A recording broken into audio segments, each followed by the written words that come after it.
Hey WhatsApp, this is my review of biker.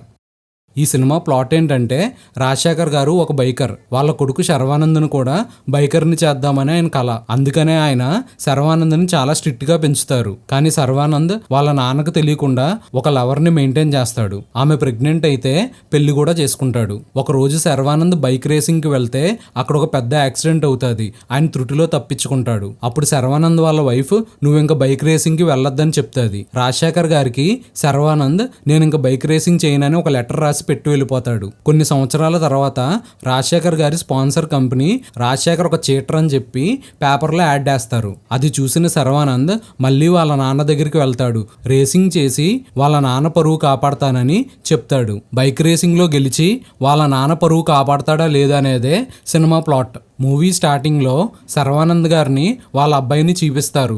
అప్పుడు నాకు కొంచెం జెర్సీ వైబ్స్ అయితే కనిపించినాయి. స్టోరీ ఎదరికెళ్లే కొద్దీ ఇది కాదని అర్థమైంది. సినిమా స్క్రీన్ ప్లే, డైరెక్షన్ అయితే మామూలుగా లేదు.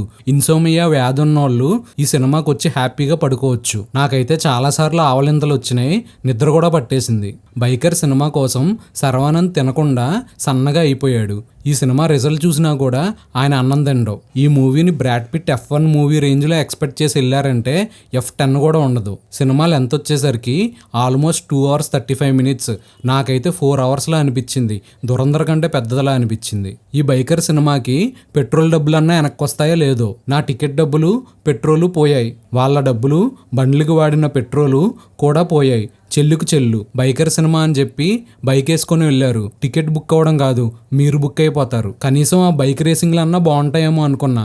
దానికన్నా ఎగ్జిబిషన్లో రౌండ్గా బైక్లు వేసుకొని తిరుగుతారు చూడండి, అది చూడడం బెటర్. సినిమా మొత్తంలో ఏదన్నా బాగుందంటే మౌంటైన్ జంప్ అని ఒక జంప్ ఉంటుంది. అదొకటి ఎక్స్ట్రాడినరీగా ఉంది. VFX కూడా చాలా పూర్గా ఉంది. రాజశేఖర్ గారు ఫ్లైట్లో వెళ్తున్నప్పుడు ఒక ఫ్లైట్ ఉంటుంది. అది అసలు ఫ్లైట్ లాగే ఉండదు. షోకేస్ లో పెట్టిన గాజు బొమ్మలా ఉంటుంది. సాంగ్స్ అండ్ బ్యాక్గ్రౌండ్ స్కోర్ కూడా అంత గొప్పగా ఏమీ లేదు. ఈ సినిమా గురించి ఒక్క ముక్కలో చెప్పాలంటే ఇందులో డ్రిఫ్ట్ పాస్, బ్లాక్ పాస్ అని కొన్ని టెక్నికల్ పదాలు వాడతారు. ఈ సినిమా కన్నా ఇంటర్వెల్లో పాస్ టైమే కొంచెం హ్యాపీగా ఉంది. సినిమా థియేటర్లోంచి చాలాసార్లు బయటకు వచ్చేద్దాం అనుకున్నా, కానీ తప్పదు కదా, చూడాల్సి వచ్చింది. ఫైనల్గా బైకర్ సినిమాకి నేను ఇచ్చే రేటింగ్